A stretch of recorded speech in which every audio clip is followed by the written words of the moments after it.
Bom dia, meus amados irmãos, a graça e a paz do nosso bondoso Deus, o amor do nosso Senhor e Salvador Jesus Cristo esteja em cada um de nós, hoje e sempre nos fazendo crescer no seu conhecimento e na sua graça maravilhosa.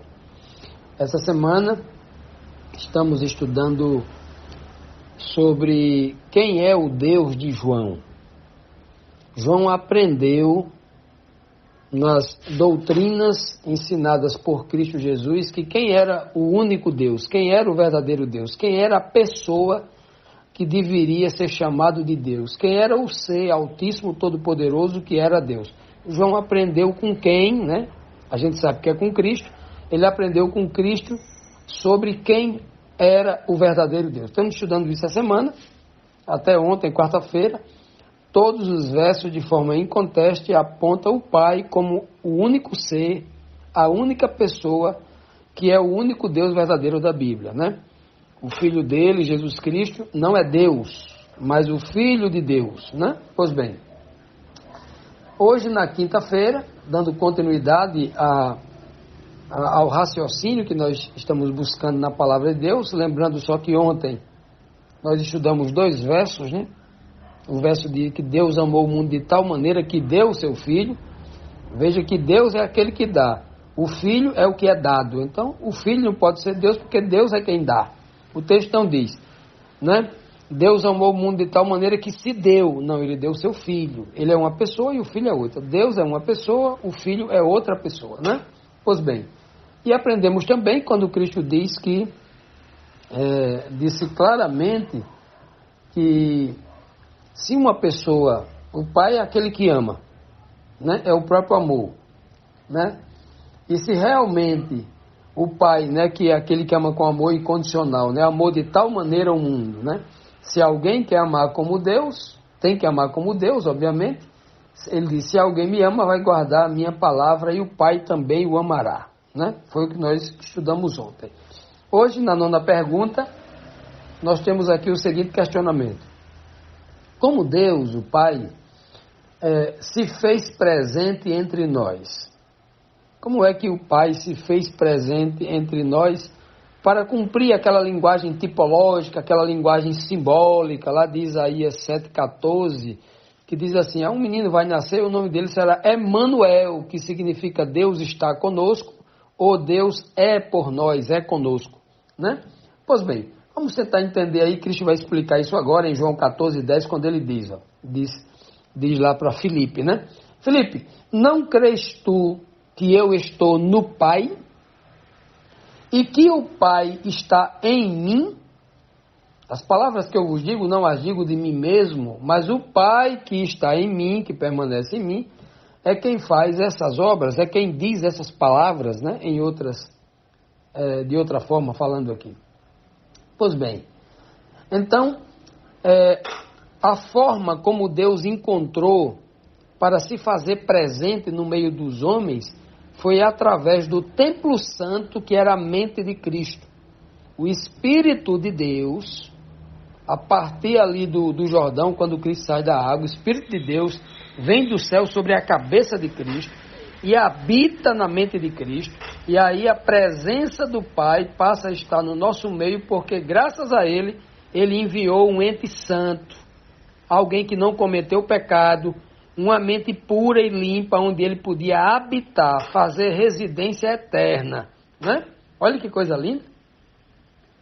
Somente quando Cristo levou sobre si todos os nossos pecados é que o Pai deixou Ele, naquele momento, né? Somente naquele instante ali em que ele estava assumindo o pecado todo mandado na cruz do Calvário, né? Ele teve até que gritar, Deus meu, por que me desamparaste, né?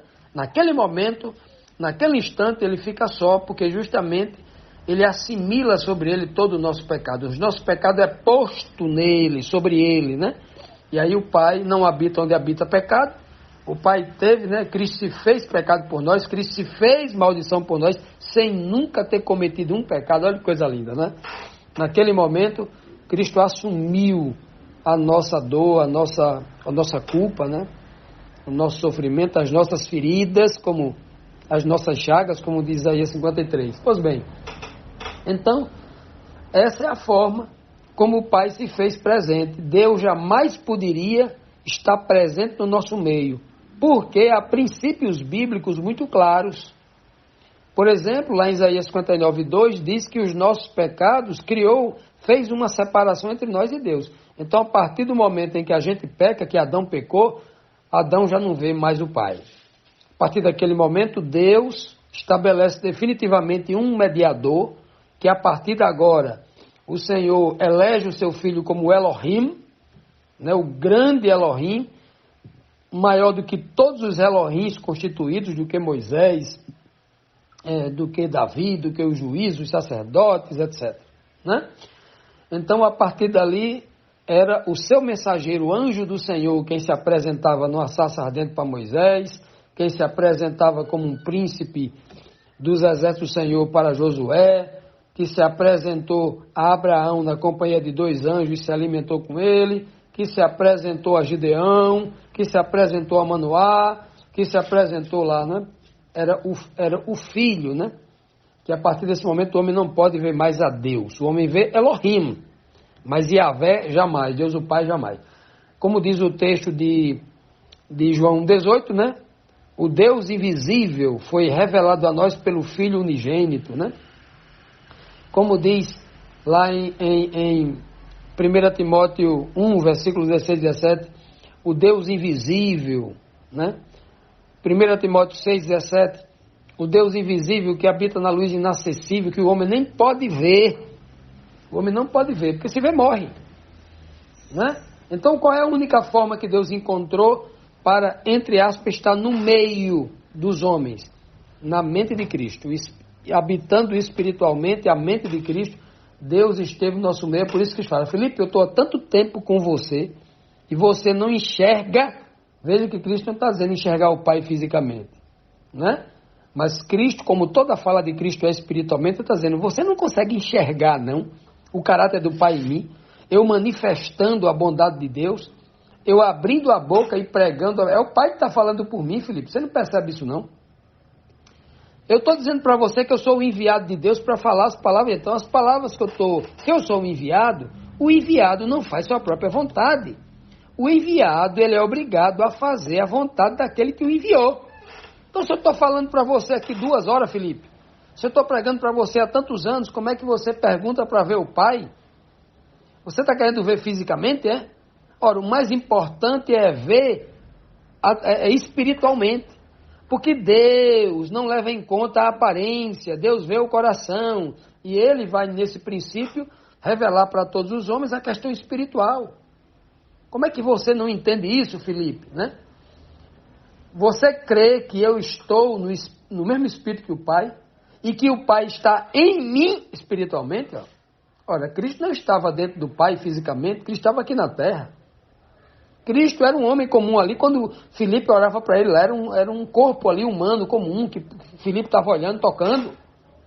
Como é que Cristo dizendo eu estou no Pai? Esse eu estou aí é em espírito. Eu estou no mesmo espírito do Pai. Eu estou em plena comunhão com Ele. É o que ele está dizendo aqui. Se eu for entender isso fisicamente, seria uma loucura. Eu entender assim, olha, está vendo? Jesus é o próprio Pai. Como? Você está dizendo que ele está no Pai e que o Pai estava nele.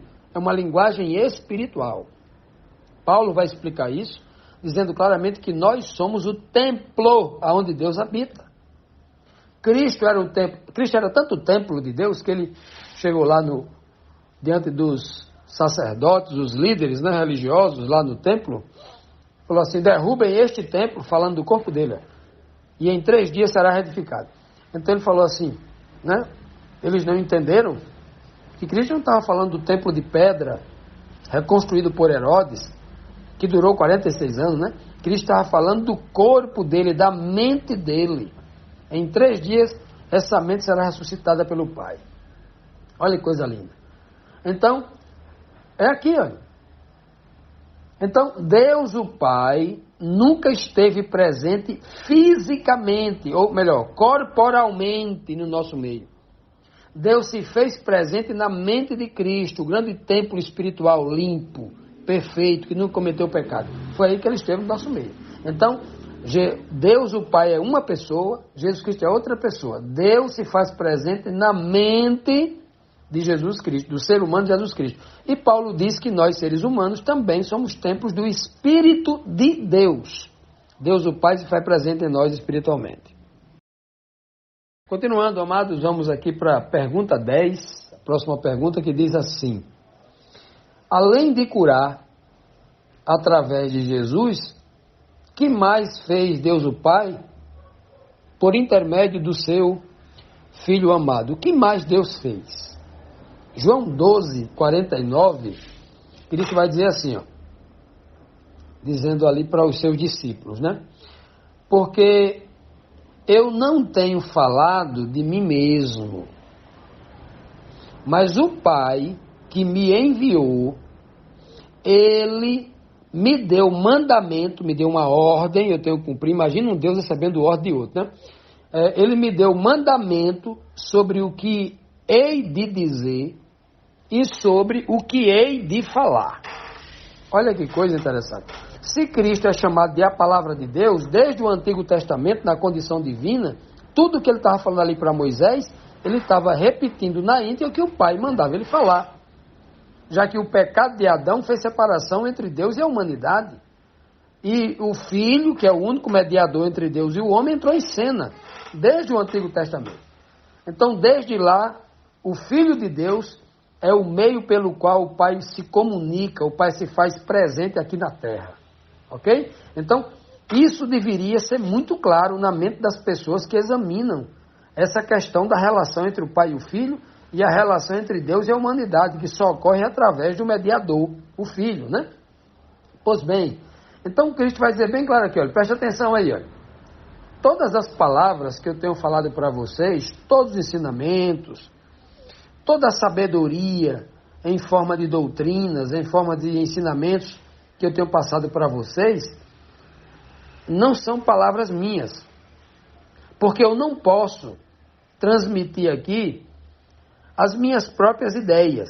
Por quê? Porque aqui na Terra eu estou na condição de o enviado.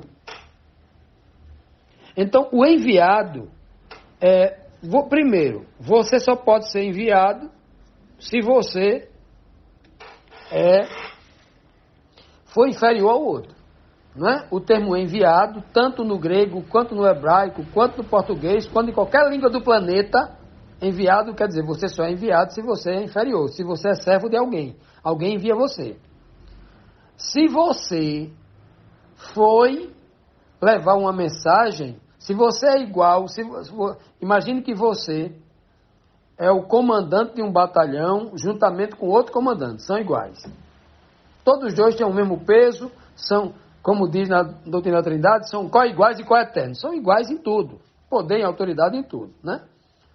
Se um comandante fosse levar uma mensagem lá para outro quartel no outro canto, ele dizia, o outro comandante me enviou?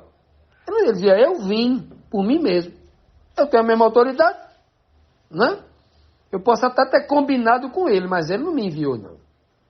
Eu estou aqui pela minha própria autoridade, não é assim? Ora, isso deveria ser óbvio. Isso é a lógica da lógica, mas a falsa doutrina, ela é tão miserável que ela cega o homem para entender a lógica. O homem já não consegue entender que 1 mais 1 é 2. O homem fica tão cego que ele entende que 3 é 1. Olha só que loucura entrou na cabeça dele, porque ele não consegue enxergar o óbvio. Tudo isso obra de Satanás que cega com a falsa doutrina. Aí Cristo diz bem claro, eu sou enviado. Meus discípulos, eu sou enviado. Enviado é inferior. Se eu estou enviando vocês para ir pregar o evangelho no mundo inteiro, vocês são iguais a mim? Ou são inferiores? São superiores a mim? Claro que são inferiores e são enviados. Ele diz bem claro, é verdade, eu sou senhor de vocês, Cristo diz, né? Embora eu tenha tratado vocês como um amigo, eu sou senhor e mestre de vocês. Olhe como Cristo é claro, né? Então, Cristo está dizendo bem claro, ele fala, do mesmo modo que o Pai me enviou, eu envio vocês. Ou seja, se é do mesmo modo e ele é superior aos homens, então Deus, obviamente, é superior. Ele tem nada a ver de co-igual, de co-eterno, como algumas pessoas têm ensinado aí, completamente inebriado pelo vinho da confusão doutrinária, que desde a Idade Média tem embriagado muitos teólogos, muitos falsos ensinadores aí do cristianismo. A maioria dos líderes religiosos do mundo tem bebido desta fonte e tem ensinado uma reza, uma mentira. O cérebro completamente embotado, preguiçoso, não tem a coragem de investigar por si só e fica repetindo uma reza aí, porque lhe interessa, lhe convém, né, etc. Então Cristo diz bem claro, olha, eu não posso falar de mim mesmo porque eu recebi mandamento, eu estou sob mandamento. Um Deus recebe mandamento. Por que que Jesus recebe mandamento de Deus o Pai e Jesus não dá mandamento para o Pai se ele é igual ao Pai? Porque Jesus não disse assim, meu Pai, agora eu vou morrer, viu? E eu estou lhe dando o mandamento. Me ressuscite no terceiro dia, é uma ordem, viu? Já imaginou? É o que essa doutrina aí, né? Completamente alienadora, igual uma droga que cega o homem, lhe tira a capacidade racional, tem criado. Quando Cristo diz aqui, olha, eu não falo de mim mesmo, eu sou enviado do Pai, o enviado é menor do que aquele que o enviou, o Pai é que manda em mim, eu estou cumprindo aqui o mandamento dele, eu não posso falar nenhuma palavra minha, tudo que eu disser para vocês aqui, eu estou falando, repetindo as palavras do meu Pai, porque eu sou obediente a Ele, até nas vírgulas. Nenhum i, nenhum tio pode se omitir da lei de Deus, da palavra de Deus, das suas escrituras. E eu não sou essa pessoa que vou tirar nenhum i, nenhum tio. Eu não vim destruir, eu não vim anular a lei, vim anular profeta, eu não posso. Eu sou uma pessoa eu sou exemplo de vocês, eu vim aqui para ser exemplo de vocês. Ensinar a vocês que é possível ser obediente a Deus de uma maneira que você não pode alterar nenhuma palavra de Deus, porque o que tem de líder religioso alterando a palavra de Deus, mas Cristo não alterou como nosso exemplo, e se nós seguimos o exemplo de Cristo, se nós somos servos de Cristo, nós não alteraremos a palavra de Deus. E o texto aqui é claro, é óbvio, Jesus não é Deus, Ele é aquele que foi enviado por Deus, Ele é obediente a Deus, Ele está aqui para cumprir mandamento de Deus, Ele não é um Deus que dá mandamento, Ele é um servo que recebe mandamento para obedecer ao único Deus. É o que está aqui. Isso deveria ser muito claro, não? Pois é. É o que nós vamos ver, isso em toda a Bíblia, em todos os evangelhos, sem nenhuma contradição. Nenhuma. Nenhuma contradição vai haver. Agora, infelizmente, as pessoas não conseguem enxergar o Deus que Jesus está apresentando aqui, o Deus de João, está sendo apresentado aqui, o Deus verdadeiro da Bíblia. Mas a igreja inventou, né? Inventou aí outro Deus ou outros deuses, né? Para torcer a palavra de Deus, não imitar o exemplo de Cristo.